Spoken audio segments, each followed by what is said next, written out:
दोस्तों, ये घटना है 18 दिसंबर 2011 की। और ये घटना घटी थी राजपाल के साथ। वैसे तो मैं एक ऑटो ड्राइवर हूँ। मेरा एक छोटा सा फैमिली है जिसमें मेरी बीवी, एक बेटा और बेटी है। दिन भर ऑटो चलाने के बाद 600 से 700 रुपये कमा लेता हूँ। मैं सुबह 6 से रात के 9 बजे तक काम करता हूँ। लेकिन उस दिन रात होने की वजह से सवारी भी ज़्यादा थी और जिसकी वजह से मुझे थोड़े और पैसे मिल जाएंगे, ये सोच के मैंने काफ़ी देर तक ऑटो चलाई। रात काफ़ी हो गई थी और उस रात एक ऐसी घटना घटी जिसने मेरी ज़िंदगी बदल दी। चलिए सुनते हैं ये कहानी राजपाल की जुबानी।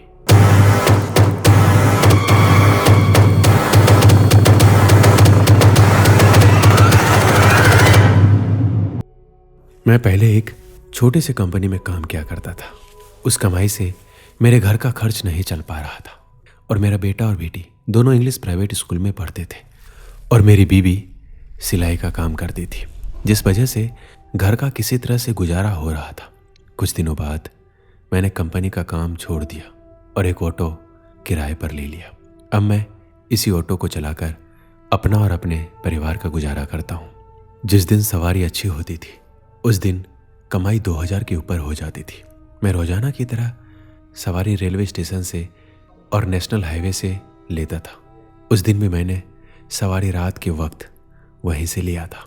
मेरी एक आदत थी कि जब भी मैं सुबह काम पे निकलता था, सुबह ठेले वाले से चाय पीता था और आते वक्त रात में अपने दोस्तों के साथ कुछ वक्त वहीं बिताता था। फिर घर की तरफ आता था। दिसंबर का महीना होने की वजह से काफ़ी ठंड पड़ रही थी। रात में कोहरा हो जाने की वजह से कुछ दिखाई भी नहीं पड़ रहा था, सिर्फ गाड़ी की लाइट से सामने का रास्ता दिख रहा था। उस दिन काम करते करते शाम हो गई। शाम होने के बाद मैंने सोचा कि एक राउंड और हाईवे की तरफ मार लेता हूँ, जिससे उस दिन का आखिरी कमाई निकल जाएगा। तो यही सोचकर मैं हाईवे की तरफ जा रहा था। शाम के 7 बज रहे थे। मैंने हाईवे पर ऑटो लगा दिया। रात होती जा रही थी, ठंड भी बढ़ रही थी और हाईवे पर कुछ ज़्यादा दिखाई भी नहीं दे रहा था। मैंने वहाँ पे चाय दुकान से चाय पिया और कुछ बिस्किट खाए और सवारी का इंतज़ार करने लगा। मैं ये नहीं जानता था कि ये मेरी ज़िंदगी का सबसे भयानक रात होने वाली है। 1 घंटे वेट करने के बाद एक फैमिली आई जो अभी अभी बस से उतरी थी।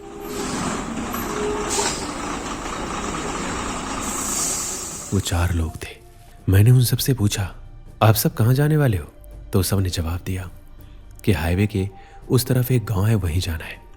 उस गांव का नाम मेहदीपुर था, जो जंगलों के बीचों बीच होकर गुजरता था। मुझे उस गांव जाने में डर भी लग रहा था, क्योंकि कुछ लोग बोलते थे कि रात में उस रास्ते पे अजीब अजीब आवाजें सुनाई देती है।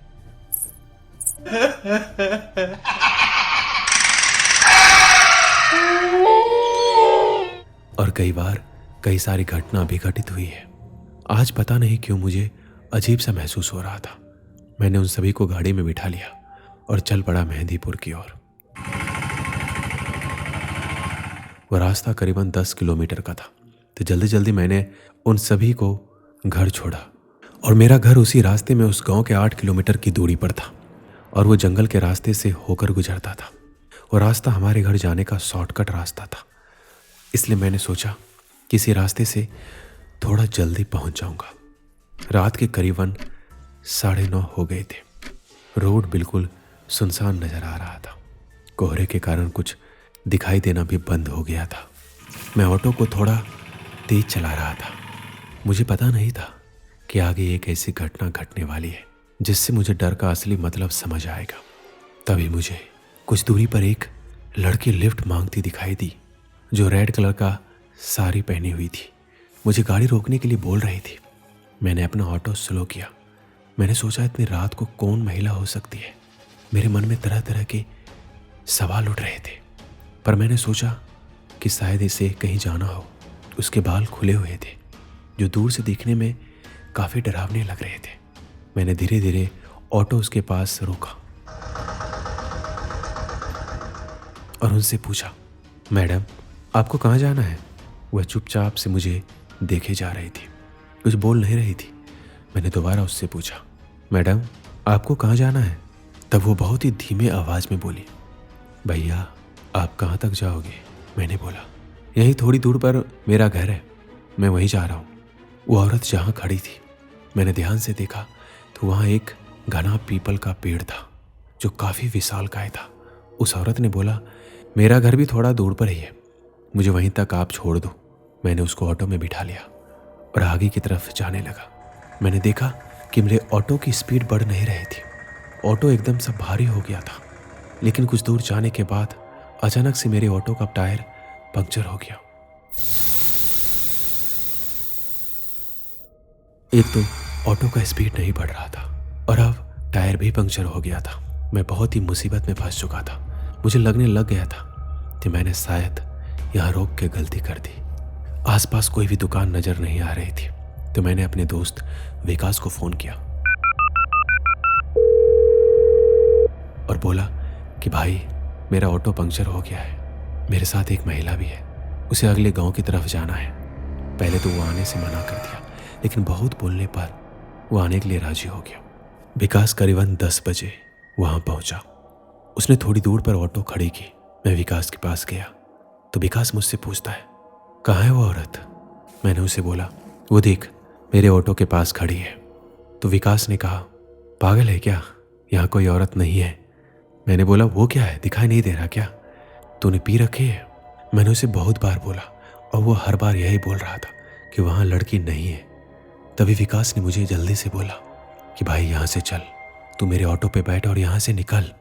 ये वही औरत है जो काफ़ी लोगों को यहाँ दिखती है, इसे लोग डायन के नाम से बुलाते हैं। तभी एक भयानक सी हंसी आई।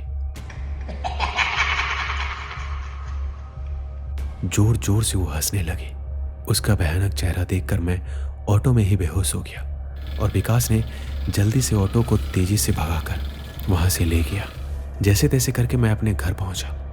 इस घटना ने मुझे अंदर से डरा के रख दिया और मैं पूरे 1 महीने तक बीमार रहा, जिसके बाद मैं उस रास्ते से कभी दोबारा नहीं गया। जब मैं सुबह वहां पहुंचा जहां मेरी ऑटो पंक्चर हुई थी, तो मुझे पता चला मेरी ऑटो बिल्कुल सही थी, ना तो पंक्चर हुआ था ना उसमें कोई खराबी थी। दोस्तों इस वीडियो में बस इतना ही। कैसी लगी ये कहानी जरूर बताइएगा। मिलते हैं अगले वीडियो में, अपना ख्याल रखिएगा।